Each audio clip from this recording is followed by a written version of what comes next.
Hello there, Drew Hanish of Whiskey Lore, and time for another whiskey tasting. And today, I am going to be doing a tasting of my favorite whiskey from the 5 whiskeys that I was sent by Found North. Now, if you haven't heard the podcast yet, or watched it, it's just a couple episodes back. Had a great conversation with these guys. They're from Massachusetts, and they are taking Canadian whiskey, long-aged Canadian whiskey, at barrel strength, and they're doing some blending and putting these whiskeys out on the market in these beautiful, tall, statuesque bottles. And you'll be amazed when you look at these and you see the ages of whiskeys that they're putting in here. Now, this particular whiskey, this is batch number 3 of the Found North Cask Strength Rye whiskey, aged 17 years, according to this. Origin of Canada, 64% rye, 32% corn, 4% barley. Now, if you're not familiar with how Canadians distill their whiskey, they distill the whiskey by basically distilling a rye whiskey, and then it's just rye mash bill, and then they're going to do a corn mash bill.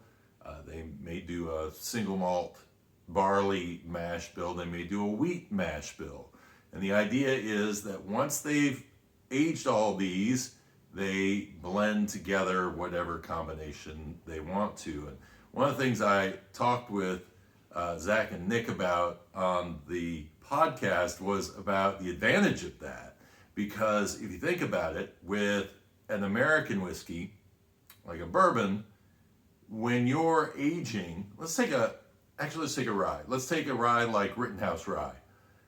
With Rittenhouse rye, it's a barely legal rye, and so that means it's just over the 51%, and then it's got corn in it. Rye, the longer it sits in that barrel, can sometimes lose some of its impact. And so what you're doing when you're making a mash bill, and you're putting rye, corn, and barley all together, is you are probably at a disadvantage in some ways that some things like rye may not be aging as quickly as the corn is aging, or vice versa, actually, in this particular case. Whereas with the Canadian method, you can age each of them however much you want to, and then blend the right age versions together to make a really great whiskey. I think it's brilliant. I had no idea about this until I started really digging into Canadian whiskey this year, and so it's fun to hear that. And one of the knocks on Canadian whiskey is that this idea that they can put anything in there, there's a certain percentage that they're allowed to put in of something else and still call it whiskey. And so that has kind of tempered probably the collectability of some Canadian whiskeys. But, like I say, these guys, what they're doing is they're actually going out and they're sourcing these barrels and bringing them back and then blending them together, so they're not putting anything extra in there. Now, you also notice they won Canadian Whiskey of the Year for one of these, and it's kind of funny because it's not really a Canadian whiskey officially.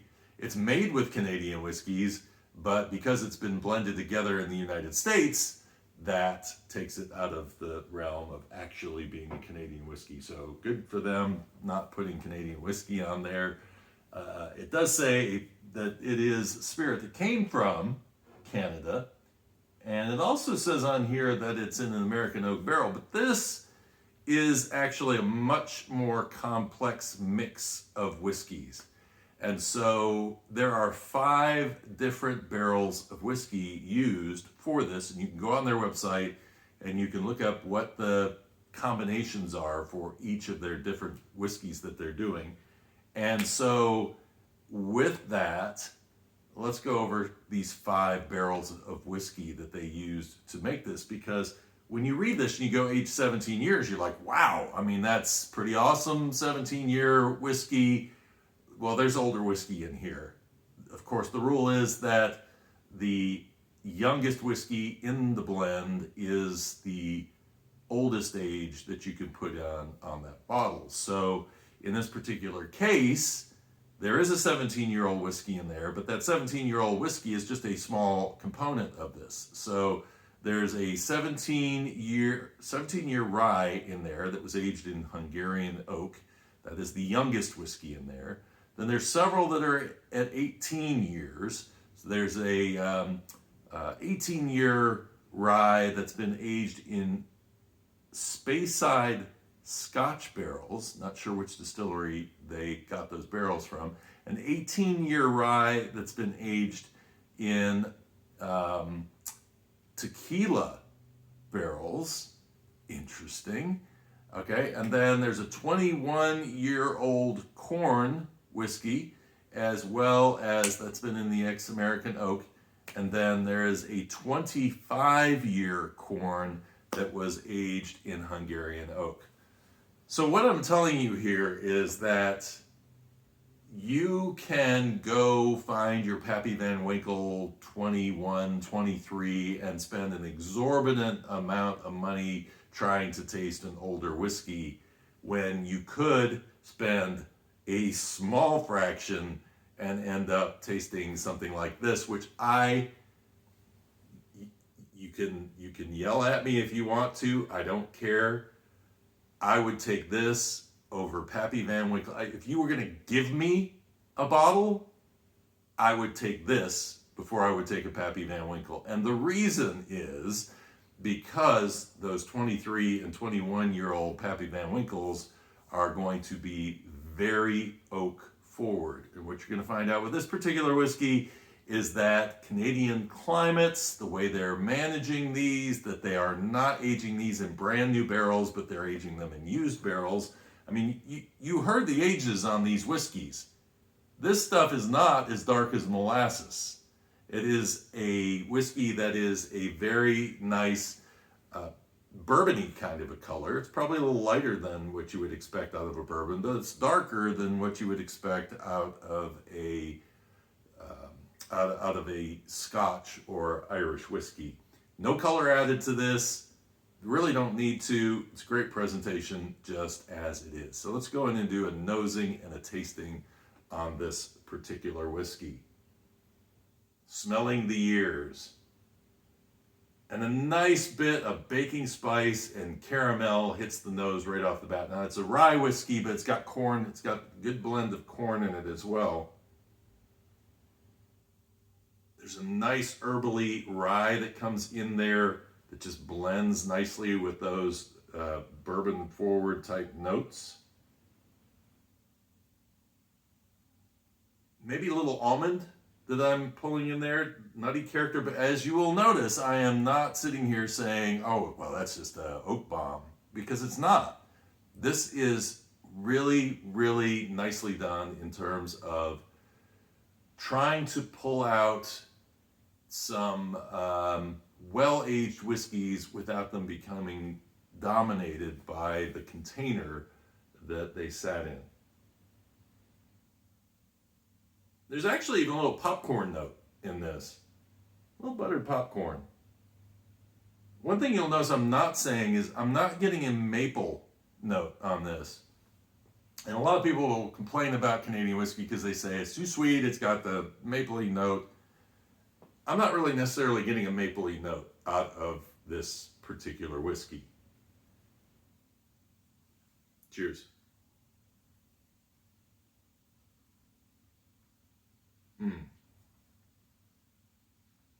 The first thing I have to say is rich, really nice flavor.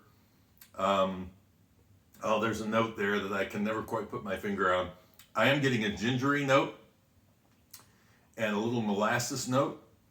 And so it's giving me kind of a gingerbread note, which I really, really, really, really like.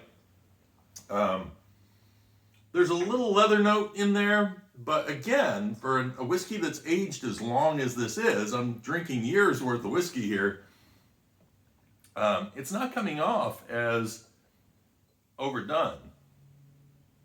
A little chocolate maybe on the palate there, and a nice little bit of fruit as well. I'm adding some water to this, mainly because I found with their whiskeys, adding a little water to it does open it up. I'm not one that usually tends to add water to whiskeys, but we're talking about cask strength whiskeys here. And this particular one, I think, and all of theirs actually really do nicely. Oh yeah, I mean the rye now is singing out of this glass.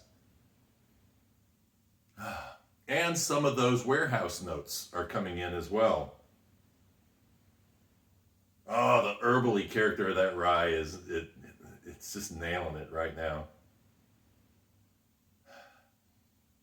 Oh, that's really, really nice. All right, I'm going to taste it again. Let's see.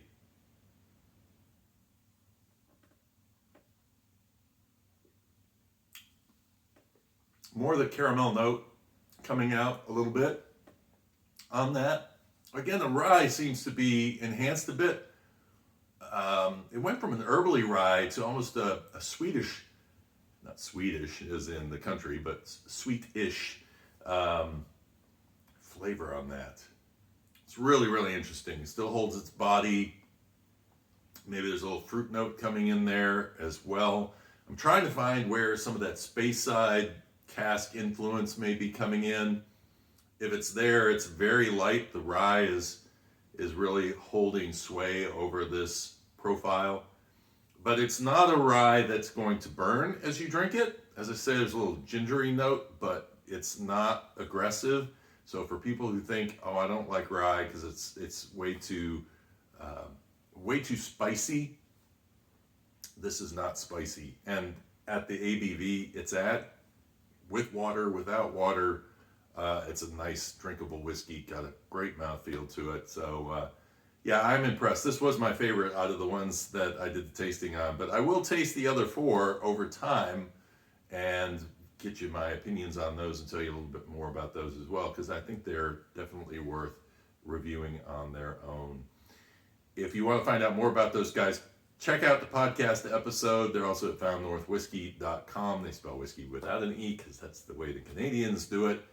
And really enjoyed this. Have you tried Found North? I think this is one of those distilleries that, thanks Chris Riesbeck, by the way, of Westland, now Barrel Craft Spirits. He's the one, he was a former guest on my show, and he reached out to me and said, hey, you really need to talk to these guys. I think they'd be right up your alley, especially when you're talking about Canadian whiskey. And so, cheers, Chris. Thanks for letting me know, and well done. Leave your feedback if you want to. I love your comments. And also, don't forget, we have coming up on Monday the final vote for bracketology. We got, was it Redbreast today is going off against Eagle Rare, which is an interesting pairing. And then we're going to have Ardbeg Ugadal against, Rare Breed. That's going to be an interesting one too. Whoever gets to be the top whiskeys in the championship, you have definitely earned your keep this year in bracketology. Until next time, cheers and Slainte.